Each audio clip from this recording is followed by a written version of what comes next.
Nietzsche. Bamanyare chani musodem sani makoroba.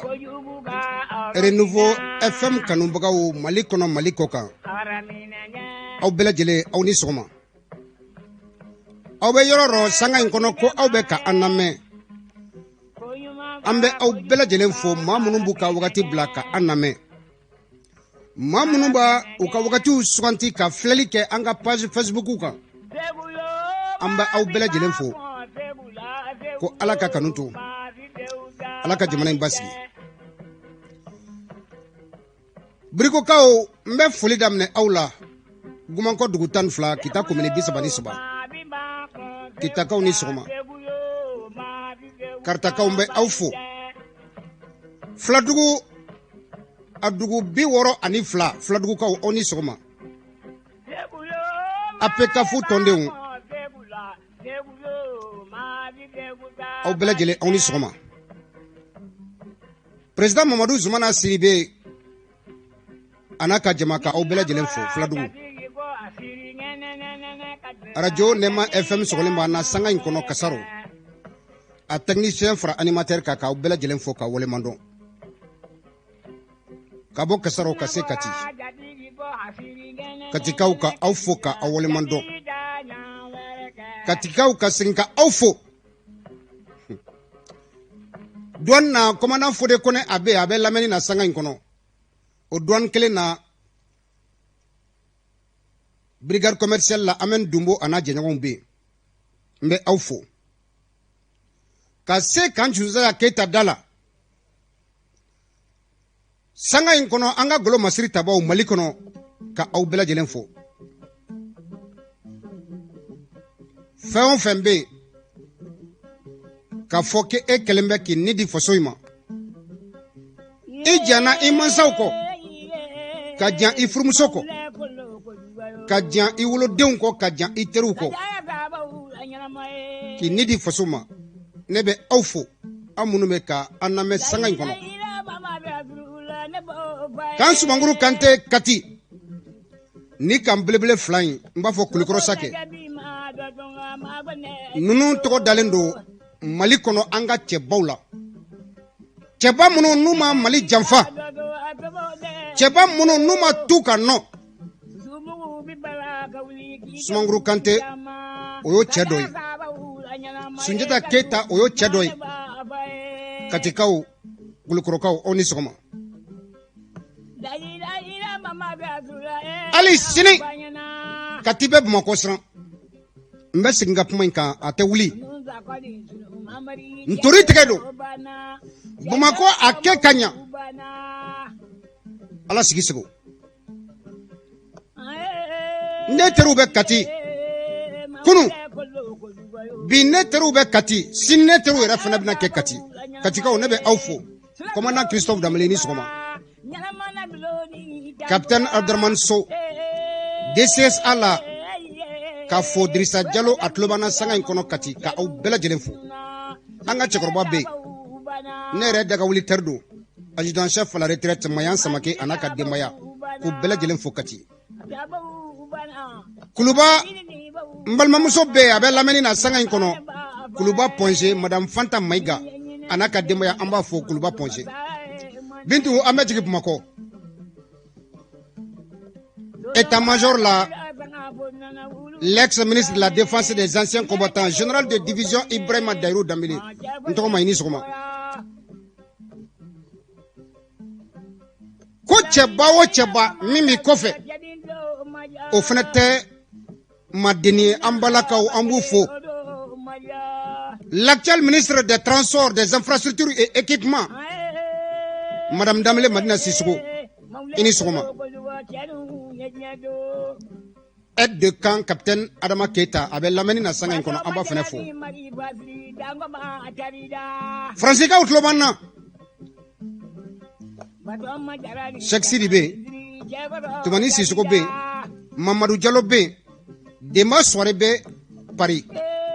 Kata se Sadan Jaima nunu bela jelen be Paris ou be ka lameni ke sanga inkono émission foso kunka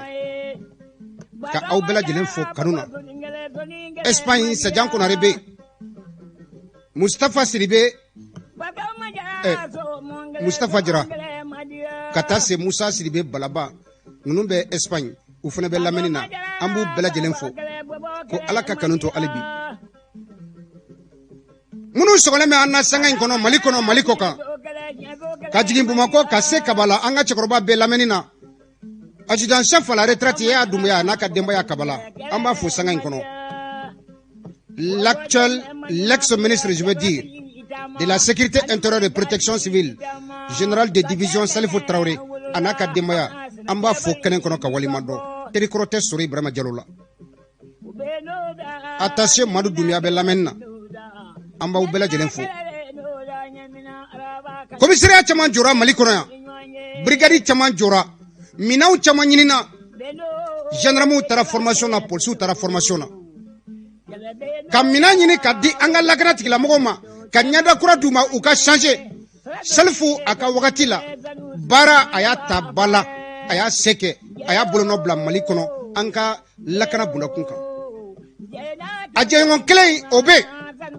mami ni ika funa bala keleke chew oluka la koko ki idisi da jugula jamana kabo bolola jamana kabo jamfan chubulo Ibrahima Deru Dambélé Tchebami ni abeye keneka na blenendo alete élément jatide arebe wuli ka se keneka monsieur le ministre alibi ko alaka kanutu abenya boni ala utala sono angata ambe do donke président de la transition colonel Assimi Goïta anaka jamaye premier ministre Chokel Kokala Maïga ambi blasra Jamanai na nyana bi koko be politique bundakunka koko be mara bundakunka kala bundaku kenaya ka sabati lakana ka sabati ko train a kungolo anyamo de la de kuma chaman fora isigilen kle kana blabila anyame ka foko furuku be sanfela la angura fondilaw ikake wala unika fotaw ameka to mai koki hagilla jigi ambe ka set le tandruma monsieur le premier ministre jamana tagabulo amay ambi blasra sabula anta malikwe ambi blasra anta te parti kwe anko ngom mali jamana wala tambulo ni mali nete ambi blasra mali anka lakana ambulo fon kala kana aniu kala kana jamana kabo bulola jamana kono dew anga ke kele takasigi kan noya ambulo ambi blasra ka sababu ke o layni mimbe ambulo ambi blasra ni oyi monsieur le premier ministre ini soma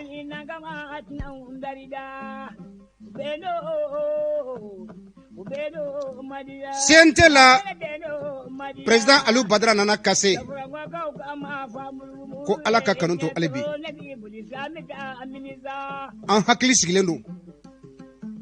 sabula kiri bundakunka sariya bundakunka mausrola ambulokoro siente kono la munun ta tu kan no u ka dambe o ma falen foyi la ni tiɲa ani hɔrɔnya ni kileniya tɛ Alou Badara Nana Kassé a b'o maaw la ne yɛrɛ ka président bɛ yen Dramane Alou Koné Dak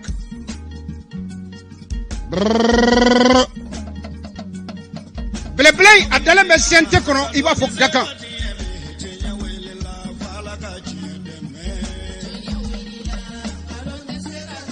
CNT kɔnɔ an b'a aw bɛɛ lajɛlen fo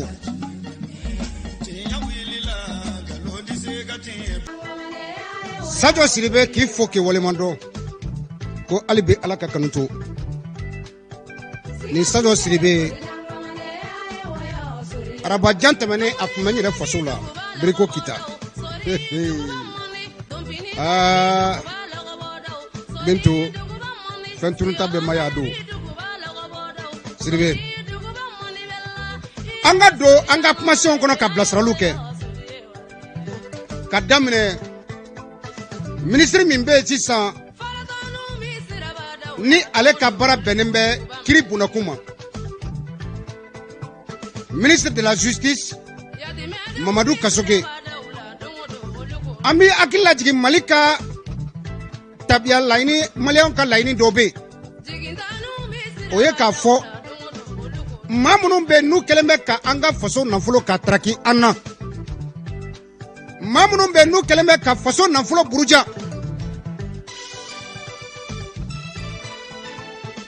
Mamadou Kassoge, monsieur le ministre i tun bɛ pôle économique la maa caman welela i fɛ k'u lamɛn bolokɔni sinna maa caman na k'u kɛlen bɛ ka faso nafolo ka taraki k'u kɛlen bɛ sababu ye ka faso nafolo ka don ba la monsieur le ministre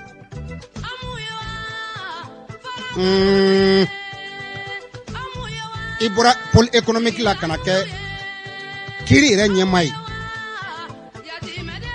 Mali kiri bonakun kan an ɲa mɛn maa gɛlɛn min na président Assimi bɔlen kɔ o ye e ye vérificateur général la a ye rapport bɔ ka bi maa minnu bɛ yen ka daminɛ politique mɔgɔw la ka taa se généraux la ka taa se officier baw la k'u kɛlen bɛ ka faso nafolo ka taraki monsieur le ministre de la justice garde des sceaux hali bi an ɲanɔ b'i la hali bi an sigilen bɛ k'i lamɛn an sigilen bɛ k'i filɛ an ka laɲini ye min ye maa ninnu ka wele faso nafolo in bilala yɔrɔ min ni dinga de sennen bɛ so kɔnɔ k'a bɛ yen walima ni dinga sennen bɛ foro kɔnɔ k'a wari bɛ yen walima ni wari bɛ banque min na n'a bɛ Mali kɔnɔ n'a bɛ Mali kɔ kan monsieur le ministre de la justice garde des sceaux i jija ni maa ninnu ka wele faso ka nafolo burujabaw u wele u ka faso ka nafolo di 2022 ma jan bilen dɛ an tɛ jɛn n'a ye monsieur le ministre ninnu maa ninnu ka faso nafolo suyɛlen ka ta ka campagne kɛ n'a ye ka tila ka faso ɲini fanga ɲini k'u bɛ fanga mara monsieur le ministre de la justice garde des sceaux i jɔ i jɔyɔrɔ la an y'i dɔn ni danaya min ye don tɛmɛnenw na i ye baara min kɛ pôle économique la a ɲininen b'i fɛ o baara kelen i ka ta ba la ministre so min n'a kalifalen b'i la i ka tiɲɛ i ka bange maliyɛnw ni ɲɔgɔn cɛ an jigi dalen b'i kan ka ɲini aw fɛ monsieur le ministre de la justice garde des sceaux wulikajɔ ta ba la n'o tɛmɛna ka bɔ yen laɲini ye min ye sanga in kɔnɔ i jija maa o maa bɛ yen k'a fɔ ko ale bɛna kɛ i ka faamuya ba la an ka jamana marabaga cɛ bɔ ye faso nafolo a sɔnlen b'a bolo an tɛ jana ye dɛ monsieur le ministre ka ɲini i fɛ i k'i jɔ i jɔyɔrɔ la ɔ an y'a mɛn tile filanin na ko premier ministre min n'o ye Choguel Kokala Mayiga ye parena ko a ye kɔlɔsili kɛ a ka baara tagabolo la transition tɔ ye kalo 8 ye k'olu ma da la k'a fɔ baara min ni premier ministre Choguel Kokala Mayiga n'a kɛlen bɛ ka daminɛ walima n'a bɛna daminɛ k'a fɔ ko kalo 8 ko olu bɛna taa ka bala ka kalafili labɛn ka bɛn n'o ye parena ko ale sobinen bɛ Choguel Kokala Mayiga a ka baara tagabolo la ko a ma da la n'a bɛna taa dɛ ko kalo 8 k'ale ma da la ko ni transition bɛna fanga di colonel Assimi kumakanw b'an bolo yan i ye min fɔ don tɛmɛnenw na i bɛna fanga la don min i ye hakili jigin kɛ ɔ an bi kɔ a yirala k'a fɔ février kalo tile laban san 2022 ke e b'i kɔ don fanga in na o y'a sɔrɔ i ye kalafili jɛlen labɛn président kura ka jala ta ka di a ma ko baara ka daminɛ a fɛ i jija Choguel Kokala Mayiga k'a kana bɔ i ma dɛ parti politique ko k'u sigilen bɛ ka lajɛli kɛ ko min b'i kɔnɔ ko ka bila ko ala sigi sago ɔ politicien minnu fana bɛ yen officier minnu bɛ yen général minnu bɛ yen ko an ka wari b'u bolo vérificateur général i jija dɛ monsieur le ministre de la justice i jija ministre kɔrɔko t'a la an y'a ye 2012 wagati Yamusa Kamara ale kɛra ministre ye ministre min ni a tun ka baara bɛnnen bɛ Golo Masiri Tabaw olu ka laɲini jamana ka se ka lakana o ministre so kun kalfalen bala ale minena ka datugu kaso la Assemblée nationale m'a prononcé à kan haute cour de justice m'a prononcé à kan mais a taara kaso la dɛ ale ko ye ministre ye minnu bɛ n'u tɔgɔ fɔlen don k'a fɔ ko ye an ka faso nafolo suɲɛ an fana ka sira t'a la a ka fɔ ko CNT ka prononcé olu ka minɛli kan sabula Yamusa taara kaso la wagati min na Assemblée nationale m'a prononcé Yamusa ka minɛli kan Assemblée nationale m'a enquête kɛ Yamusa ka minɛli kan o bɛ cogo min na maa caman de bɛ olu bɛɛ lajɛlen taara kaso la k'a sɔrɔ Assemblée nationale a ma enquête dayɛlɛ o la o ministre dɔ ye Soumaïlou Boubé Maïga ye o Yamusa Kamara kelen a y'a fɔ k'a fɔ Soumaïlou Boubé Maïga a ye susɛti surfacturé susɛti kelen min bɛ don sen na 6000 maa minnu bɛ yen n'u bɛ sɛgɛsɛgɛli kɛ olu ka sɛgɛsɛgɛli taara bɔ nin jaabi kan sɛgɛsɛgɛlikɛlaw ma foyi fɔ an maliyɛnw ye sɛgɛsɛgɛlikɛlaw ma papier bɔ k'a fɔ ko Soumaïlou Boubé Maïga ko a ye susɛti facturé 6000 o ye susɛti dɔrɔn ye an ye min ye an ɲɛ la miliyari 1,239 o taara nin wo kelen fɛ o Soumaïlou Boubé Maïga procureur bɛ Bamakɔ a kelen ma wuli k'a fɔ Yamusa Kamara a ye Soumaïlou Boubé tɔgɔ fɔ an ka wuli an ka sɛgɛsɛgɛli kɛ an ka wele ka ɲininka sariya ye fila ye jamana kɔnɔ wa ni wari suɲɛlen bɛ an ka politiciens bolo ni wari suɲɛlen bɛ an ka généraux bolo jamana kɔnɔdenw bɛ ka faga don o don ka sababu kɛ ko lakana minɛn an bɛ min nɔfɛ minɛn min dira wari min dira ko ka minɛnw san dɔw ye olu minɛnw o wari ko u ta ye ka wari suɲɛ o tigilamɔgɔw bɛ an senkɔrɔ k'u bɛ fanga ɲini kiri tigilamɔgɔw bɛ yen ne ka kumakan tɛ Yamusa Kamara ka kumakan don monsieur le procureur Soumaïlou Boubé Maïga a wele sariya tɛ fila ye sariya kelen de Yamusa taara kaso la o Yamusa kun ye ministre ye haute cour de la justice a ka baara bɛɛ b'a tagabolo don Mamaw Sani maa ye jamana in kɔnɔ yan ne ta ye fasoko de ye ne tɛ jɛn n'a ye kiri ka kɛ fankɛlɛma ye an sigilen ɲɛna ko an tɛ kuma o la n'an bɔra o kɔnɔ madame Kulibali Bintu Napo fɛn min ye Assimi Goïta a y'a ka conseil de premier ministre fɔlɔ kɛ gouvernement sigilen ministre 28 olu ye ɲɔgɔn sɔrɔ a ko baara min ni u b'u ɲɛsin o ma ko an ka hakili to a la baara belebele 3 fɔlɔ fɛn min ye lakana ye jamana ka lakana jamana kɔnɔdenw u n'u bolofɛnw ni olu ka lakana baara min ni u b'u ɲɛsin o ma o ye nin baara fɔlɔ ye n'o tɛmɛna ka bɔ yen an ka sariya sunba laɲini dɔw bɛ olu kɔnɔna la ka taa se an ka accord ma ninnu bɛna ta ba la ka jateminɛ kɛ a la ni sigi ka fɔ ni o de kan ka kɛ ka yɛlɛma don sariya sunba kɔnɔ ni sigi ka fɔ de kan ka kɛ ka yɛlɛma don accord kɔnɔ ni sigi ka fɔ de kan ka kɛ sigi ka fɔ caman kɛra a caman bɛ i ka fanga bala bɛnkanw bɔra k'a di a wagatiw la ni an bɛ bɛnkanw de ta ka bɛnkan ninnu fɛsɛfɛsɛ ka sigi ka fɔ kɛ o kan ko baara filanan bɛna kɛ o ye baara sabanan colonel Assimi Goïta ministre kura ninnu a ye bɛɛ lajɛlen hakili jigin ka taa se maliyɛnw ma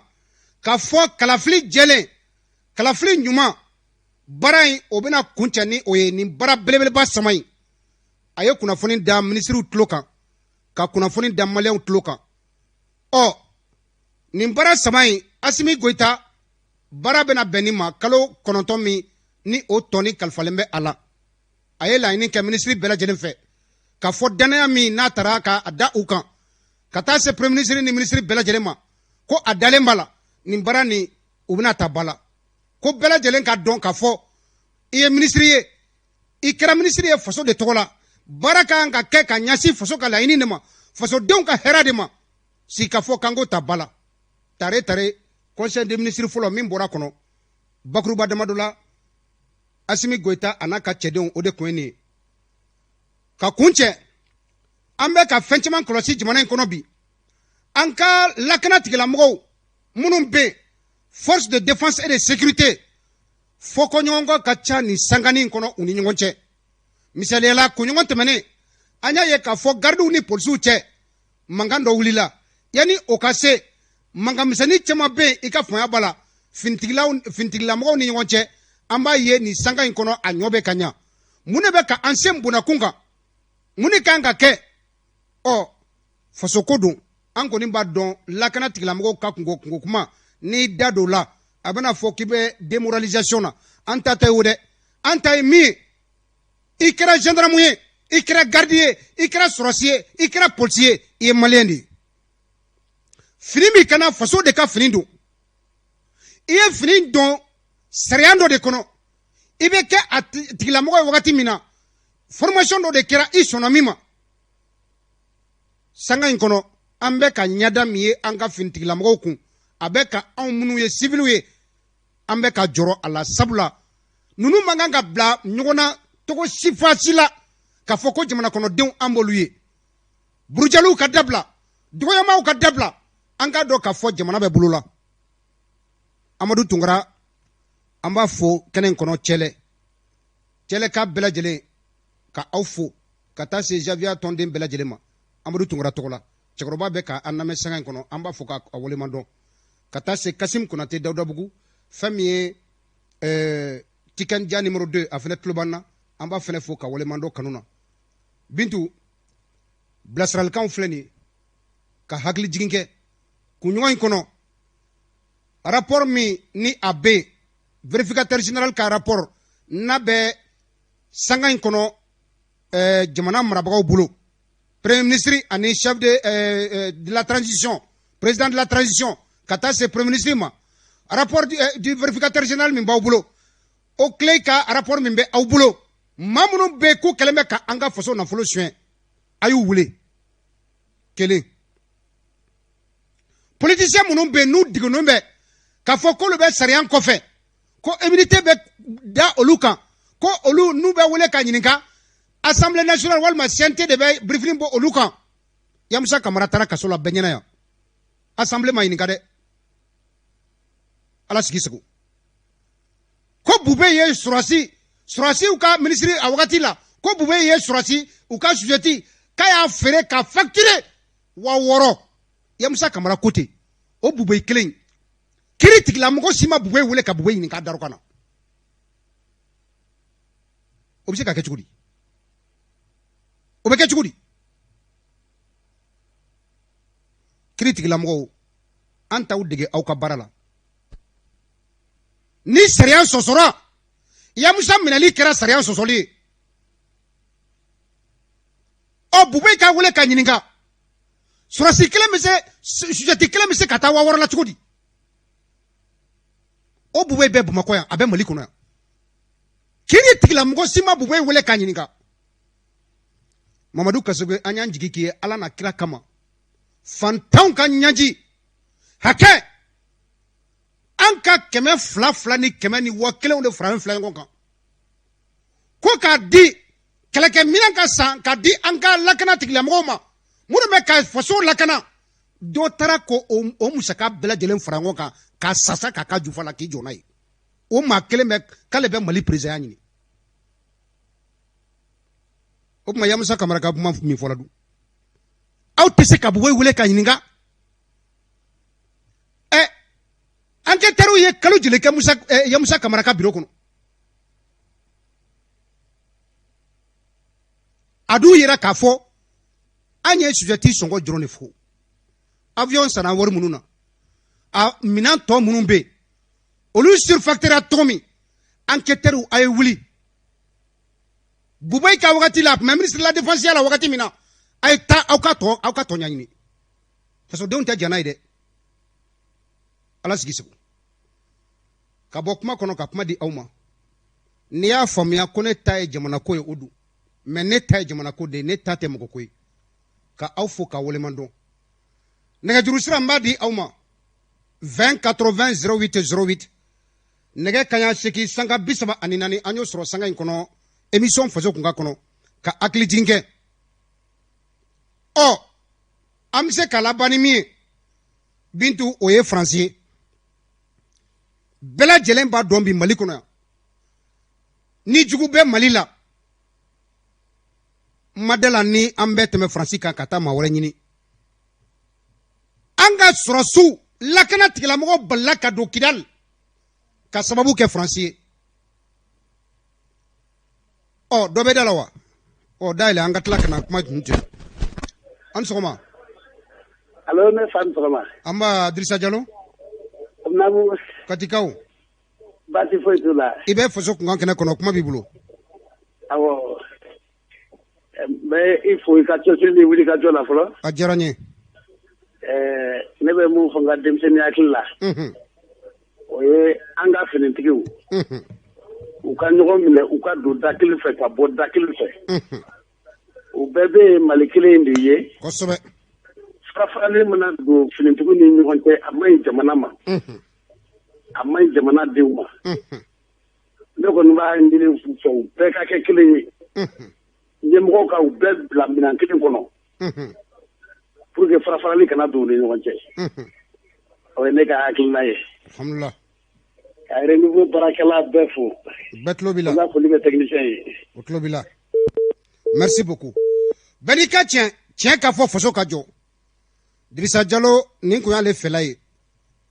ko sɔrɔsiw fara gendarme ni fara garde ni polisi kan ko an bɛɛ lajɛlen an ka ɲɔgɔn minɛ laɲini filɛ sabula jamana ko don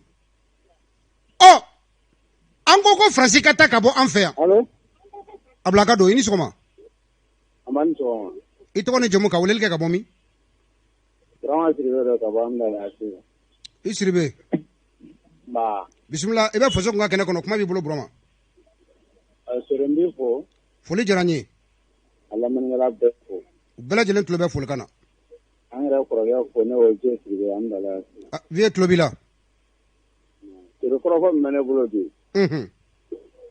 ka Kati fo Katikaw tulo b'i la k'u barikada bisimila ko Kati kɛ Bamakɔla siranin to ten ten ko nɔ tɛ ni Bamakɔ ma kɛ ka ɲa Kati tɛna to ten dɛ awɔ mais ne yɛrɛ ye jateminɛ min kɛ Kati ye Bamakɔla siran ko hakɛ fɛn o fɛn kɛ an yɛrɛ ma hɛrɛ sɔrɔ a tigi la fɔlɔ sori an kana ɲɔgɔn nɛgɛ dɛ coup d'état solution tɛ dɛ coup d'état wɔɔrɔ kɛra Corée du Sud jamana marabagaw fasodenw ka laɲini ye min ye ni jamana kalifali ma n'i ma baara kɛ o cadre kɔnɔ a bɛ yira i la k'a fɔ i mana mɛn e ye faama ye dɔ de bɛ k'i lakana o ye tiɲɛ ye u k'a kɛ ka ɲa awɔ bisimila continue mais sori le problème c'est quoi est-ce que coup d'état ninnu fana de bɛ ka se ka problème ninnu résoudre wa ɲininkali gɛlɛn o fana ni ɲininkali de ye o ne yɛrɛ hakili la mɔgɔ yɛrɛ kan k'i ka adamadenya kɛ k'a ban i man ka coup d'état fila ye ɲɛ la o n'a kɛra ka ɲa a jamana marabagaw fɛ mais Mali kɔnɔ yan sori coup d'état tɛ se ka ban nin cogo la parce que coup d'état yɛrɛ bɛ ka moderniser k'a kɛ démission force de ye alors que coup d'état de don sori n'an ma bɔ nin kɔnɔ sori an hakili bɛ min na an bɛ fama k'a ye dɛ Sogɛli sigilen tɛ nin ye premier ministre ya la an bɛ se ka bɔ a kɔnɔ cogo di Sogɛli fo ka coup d'état in dabila de sori fɛɛrɛ de bɛ ɲini sa ka coup d'état ko bɔ a la parce que Sogɛli sigilen tɛ nin ye premier ministre ya la bɛɛ ka caméra ɲɛsinnen don a ma sisan ala y'a sigi ma kalo bɔ fɔlɔ bɛɛ ko a tɛ ka se ka fɛn kɛ a tɛ ka se ka fɛn kɛ Sogɛli tɛ se ka fɛn kɛ sa a bɛ se ka fɛn kɛ cogo di ta fɛn bɛɛ tiɲɛlen k'i bila a kunna i bɛ se ka mun kɛ a tiɲɛna ka Sogɛli yɛrɛ to yɔrɔ jumɛn Sogɛli depuis Alpha tile la fo kana se bi ma Sogɛli ye baara kɛ nin gouvernement bɛɛ kɔnɔ n'a tiɲɛna Sogɛli yɛrɛ ale tɛ se ka bɔ a tiɲɛni na o san 30 Sogɛli bɛ baara la gouvernement kɔnɔ depuis Alpha tile fo sisan jamana bɛ se ka tiɲɛ Sogɛli kɔ cogo di e bɛ se ka Sogɛli b'o la jamana tɛ se ka tiɲɛ Sogɛli kɔ mais mɔgɔw fana k'a lajɛ k'a dɔn ko ere ko sa tigida ka tun do kun fila kan sisan ko an tɛ ka fɛn ye fɔlɔ ale kumakanw tɛ ka bɔtɔ dɛ kalo kɔnɔntɔn yɛrɛ kɛ fɔlɔ a ye kumakan minnu fɔ a sigi kuma a n'a sigilen tile kana bila bi la a ye kumakan minnu fɔ a si ma tɔbɔtɔ fɔlɔ mais sori an kɛ temps d'a ma kɛ d'accord n'an ko k'an bɛ ka a dilan yɔrɔ ɲini an kɛ temps d'a fɛnɛ ma minnu ye kalo kɔnɔntɔn kɛ olu ma se ka fɛn kɛ Sogɛli nana dɔgɔkun fila o bɛ se ka mun kɛ fɔlɔ an kɛ temps d'a ma an k'a lajɛ mais kuma la surunya la an kɛ bɔ coup d'état ko in kɔnɔ an kɛ coup d'état moderniseli dabila k'a kɛ démission force ye an k'a dabila sori n'an b'a fɛ ka avancer an tulo kɛ fama coup d'état ma an kɛ solution wɛrɛ ɲini n'o tɛ coup d'état kɔnɔna na nin t'a solution ye dɛ ala ka tile yɛrɛ d'a ma. Merci beaucoup. Bɛɛ kan tiɲɛ madame Kulibali Bintu Napo i tulo t'a mankan na ko ka coup d'état ko dabila ko Kati ka Bamakɔ siran dabila ten sa n'a ma kɛ ka ɲa wajibi don dɛ Bintu dɔ bɛ da la wa 20 80 08 08 an sɔgɔma Jallo an bara somɔgɔw bɛ di Goita ani ce ayi Goita tɛ Goita tɛ ne ye maakura ye ne bɛ Lamini Sanga n b'i sɔrɔ nin y'a siɲɛ fɔlɔ ye bisimila i tɔgɔ ni jamu ka weleli kɛ ka bɔ min Sanba Pilado ka bɔ Senu i si la Senukaw dun Forasu la bisimila i bɛ faso kunkan kɛnɛ kɔnɔ sɛri n b'i fo a diyara n ye k'i kanuba bɛɛ lajɛlen fo u bɛɛ lajɛlen foli ka mɛn maliden ɲuman bɛɛ lajɛlen ko bɛɛ ni sɔgɔma u bɛɛ lajɛlen tulo bɛ foli la yaasa an ka se ka don i ka baabu kɔnɔna na ne bɛ min fɔ Asimi ni Sogɛli ɲɛna u k'u farati maa mun bɛ taa ka taa politiki mɔgɔ mun bɛ ka don k'u ka su faratile kan u ka dɔn k'a fɔ ni tiɲɛnikɛla bɛ jamana in na olu de y'a tiɲɛ min fana m'u farati u bɛ ka taa namasa fara dɔ fili u senkɔrɔ ala ka an kisi an se ka ala deli tɛ min ka wuli ka jɔ fɛn o fɛn bɛ yen o de ye baara in ka se ka tiɲɛ Sogɛli bolo baara ka se ka tiɲɛ Asimi bolo ala k'an kisi o ma politiki mɔgɔw k'a fɔ ko fɔta o tuma na ne bɛ ladilikan min fɔ u ɲɛna u k'u kɔlɔsi donc u ka bɛɛ lamɛn nka u kana baara kɛ ni bɛɛ kumakan ye dɛ o la komi an balimakɛ min bɔra sisan ko an ka solution wɛrɛ ɲini yaasa an ka se ka bɔ coup d'état kɔnɔna na ne bɛ solution kelen pe de don Mali coup d'état la constitution ni a ma ɲa k'a bɛ yɛlɛma sɔrɔ fo article 4 ta Mali constitution kɔnɔna na ni da fasodenw ye danaya ta k'a da maa min kan danaya bɛ ta k'a da i kan ni sa hakɛ de kɔnɔna na nka n'i m'a kɛ k'a ɲɛ coup d'état tɛ k'i la foyi tɛ k'i la se bɛ kɛ assemblée ma assemblée bɛ i bɔ fanga na pewu o article ka ta Mali kɔnɔna na n'o taara Mali kɔnɔ sisan i b'a ye an bɛ siran min ɲɛ n'o ye an ka ɲɛmɔgɔw tilenbaliya ye i bɛ tilen parce que i yɛrɛ b'a dɔn k'a fɔ n'i m'a kɛ k'a ɲɛ i bɛ gɛn ka bɔ yen nɔ o tuma na ne kɔni b'o ɲini ɲɛmɔgɔw fɛ ni a ma ɲɛ ko article bɛ yɛlɛma fɛn fila bɛ yen nɔ filanan ye min ye maa o maa n'i si tɛmɛna san 65 kan i kana bɔ Mali président fɛ bilen parce que n'i sera san 70 ni ko ma e tɛna se ka na ni hakilina wɛrɛ foyi ye min bɛ jamana bɔ nɔgɔ la wala ne b'o ladilikan fila k'o ɲɛsin Asimi ni Sogɛli ma donc yaasa baara in ka se ka ɲɛ u bolo parce que n'a ɲɛna o de ye an bɛɛ ka kunnawolo ye nka n'a ma ɲɛ o ye Mali sɛlɛ degun wɛrɛ danko kan dɛ ala k'an kisi o ma ale yɛrɛ dun y'a fɔ k'a fɔ ko yaasa Mali ka bɔ nin degun na o de ye an bɛɛ k'an tigɛ di ɲɔgɔn ma n'o ye Asimi ye an ka ɲɔgɔn tigɛ minɛ walima an ka ɲɔgɔn sen minɛ donc a bɛɛ lajɛlen ka nɔɔni o dun tɛ an se ka ala deli nin ye Asimi yɛrɛ ka kuma ye don min na n'a ye dɔnnibaw ni société civile mɔgɔw wele kuluba ka a ka ladilikan fɔ u ɲɛna wala n b'i bila nin yɔrɔ in na yan merci beaucoup ka ɲini ala fɛ ala k'a ɲɛ k'a d'a ma amin rabi inchallah vraiment jamana ye d'accord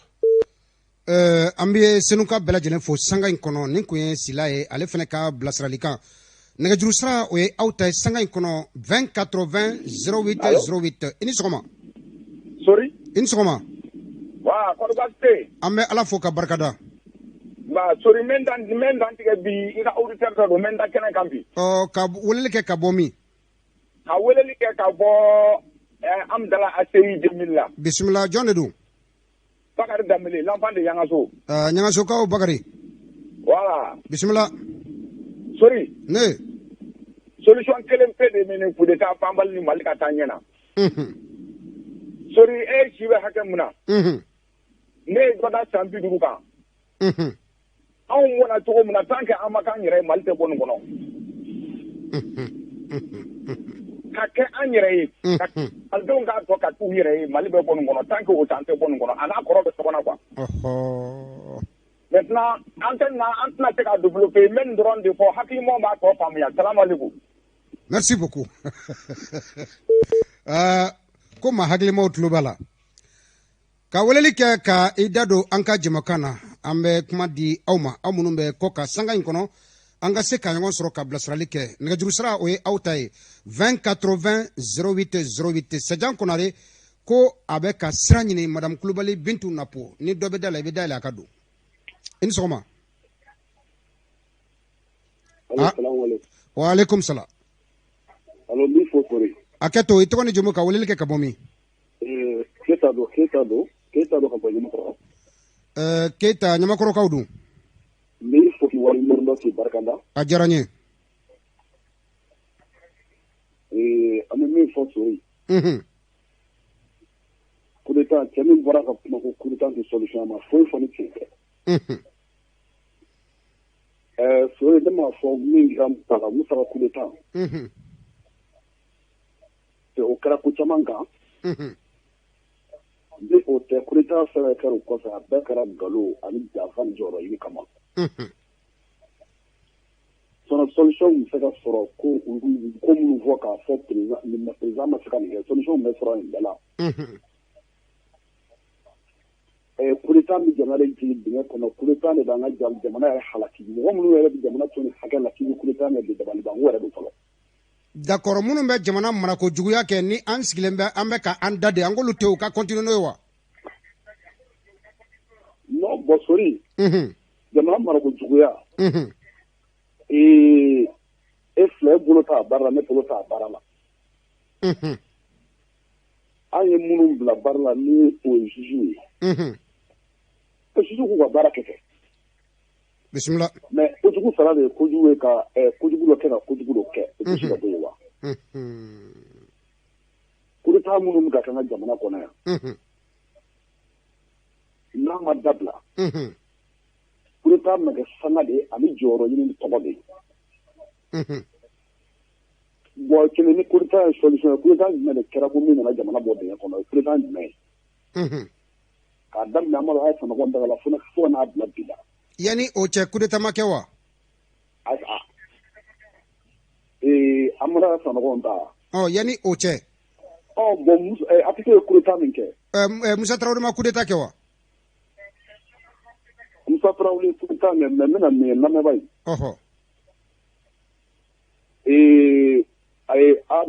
Amadu Tumani Ture ka coup d'état. An nana ɲɔgɔn nɛgɛ o ye nafa ladon dɛ. D'accord. Apito ye coup d'état min kɛ Musa la. An bɛ se k'a fɔ Musa de ye coup d'état min kɛ Modibo Keyita la. O de kɛra jamana binni ye. O coup d'état in ma ɲɛ bi o ma ɲɛ sini. O taara ko fɔ cogo min na tu se o jamana ko yɛrɛ ban pewu. An bɛ se ka mun de kɛ coup d'état in ka dabila an bɛ se ka mun kɛ? Ne bɛ se ka kɛ ka coup d'état dabila. Sɔrɔsiw ko hakili sɔrɔ. Bon marabaga minnu fana bɛ na. Ni an ko k'u bɛ ka kɛ ni marako juguya ye. N'o y'a sɔrɔ u bɛ ka kɛ ni o ye k'u tilen. Ko dɔw bɛ yen nɔ solution min sɔrɔ ko dɔw la hali ni ko dɔw kɛcogo man ɲɛ solution de b'o la min tɛ an ka jamana ko ban ye. Bon ka min fɔ Sogɛli fana ye. Jama mɔgɔw ɲɛsinnen don a ma dɛ. N'i tun ye ne kɛ Sogɛli ne tun tɛ sɔn nin ministre ya ma fiyewu. Mais maa caman yɛrɛ bɛ sanga in kɔnɔ k'a ye layidu ta olu ye olu tun mana kɛ ministre ye olu si ma k'a ye o bɛɛ diminen don. Olu dimine don mais olu t'an to olu ta kɛ koba ye o sori o politiki jɔyɔrɔ ɲini o politiki mɔgɔ hali Sogɛli yɛrɛ de tun b'o minɛ kɔnɔ bon donc Sogɛli tun b'o minɛ min kɔnɔ a y'o de sɔrɔ sa a y'o jɔyɔrɔ sɔrɔ donc an bɛ min fɔ baarakɛlaw wulilen don bon polisiw ka ɲɛmɔgɔw fana kumana k'u bɛna taa fɛngɛ dɔ kɛ fo primature da la an y'a kuma mɛn u y'a fɔ an y'a lamɛn n yɛrɛ y'u lamɛn polisiw ka ɲɛmɔgɔw u bɛ ka wele bila polisi bɛɛ ma k'u bɛna taa sitting kɛ yen wala Sogɛli yɛrɛ da la yen juillet kalo tile 2 i ye sigitigiw ka dɛmɛlan min fɔ an b'o fana kɔnɔ bi bon baaraba de b'a bolo n'a min jija parce que ale ye kuma caman ale ni maa tɔw tɛ kelen ye koyi ale ye kuma caman de fɔ koyi bon olu delila ko caman na olu ma sɔn kumakan laban ye jumɛn ye Sogɛli kɛ d'accord i ye kuma caman de kɛ donc an bɛ dugawu kɔni kɛ ala k'a ɲɛ a bolo amina rabi jamanaden bɛɛ fana ka hakili sɔrɔ k'a fɔ an t'i kunkolo an bɛ état min na bi kunkolo ko parce que an bɛ ka bɔda min ɲini sori n'i y'a jateminɛ an bɛ kulu min kɔnɔ sori e ŋaniya ye an ka ba tigɛ kulu ka ba tigɛ ka taa kɔfɛ ne yɛrɛ ŋaniya an ka ba tigɛ an ka taa ba kɔfɛ bon n'an ma dɔ bolo ko nin ye karisa kunkolo de ye bɔ o fana man ɲi ko an ka jamanadenw fana ka hakili sɔrɔ sira fara kan hali ni tɛ Sogɛli fɛ an kana sɔn fiyewu k'an b'a dab'a kama k'a tiɲɛ a bolo pour que jamana ka cun hali bi o fana man ɲi dɛ d'accord donc min fɔ sori salamu aleykum wa rahmatulah ala ka jamana basigi amina rabi inshallah ala ko dɔw minɛ lieutenant colonel Da Jara Misabugu k'a bɛ lamɛnni na an b'a fɔ ka taa se Ismaila Fane ma Bintu ma laban o bɛ da la wa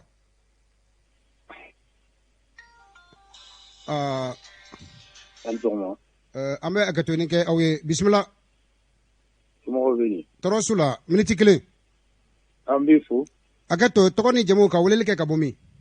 Emmanuel Doɲɔ ka bɔ Ɲamakɔrɔ Emmanuel Ɲamakɔrɔkaw basi foyi tɛ yen miniti 1 b'i bolo i bɛ faso kunkan kɛnɛ kɔnɔ jamana ye an bɛ dugawu kɛ ala k'a ɲɛ ka d'an ma amina rabi inshallah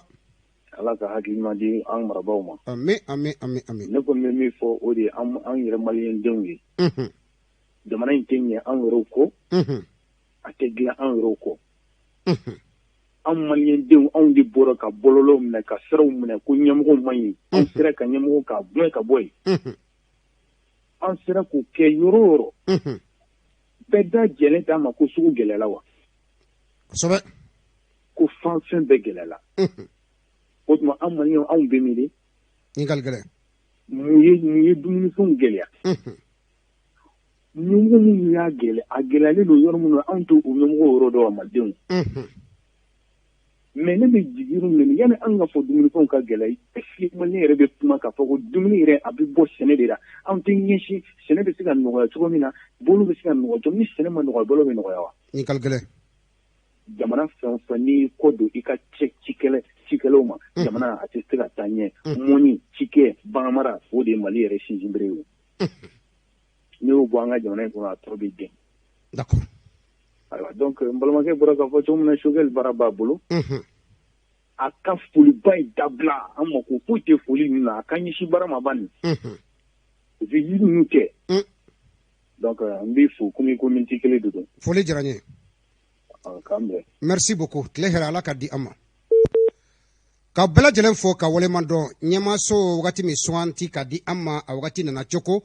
général de corps d'armée belebele in dalen bɛ Bako Jikɔrɔni fɛn min ye Amadu Aya Sanogo a n'a ka denbaya an b'a fɔ sanga in kɔnɔ ka taa se madame Sanogo Asanatu Dunbiya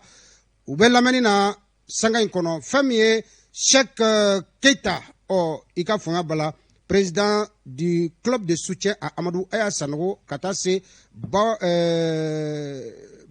Konate u bɛɛ lajɛlen bɛ lamɛnni na an b'u fɔ k'o waleman dɔn minnu bɛ ka weleli kɛ sanga in kɔnɔ wagati kɔni nana cogo an tɛ se ka maa ta bilen ka hakɛtoni kɛ aw bɛɛ lajɛlen fɛ wagati cogolen don Maɲanbugukaw an b'u fo Labas Jire n'a ka denbaya madame Jire Kaja Diallo madame Jire Awa Mayiga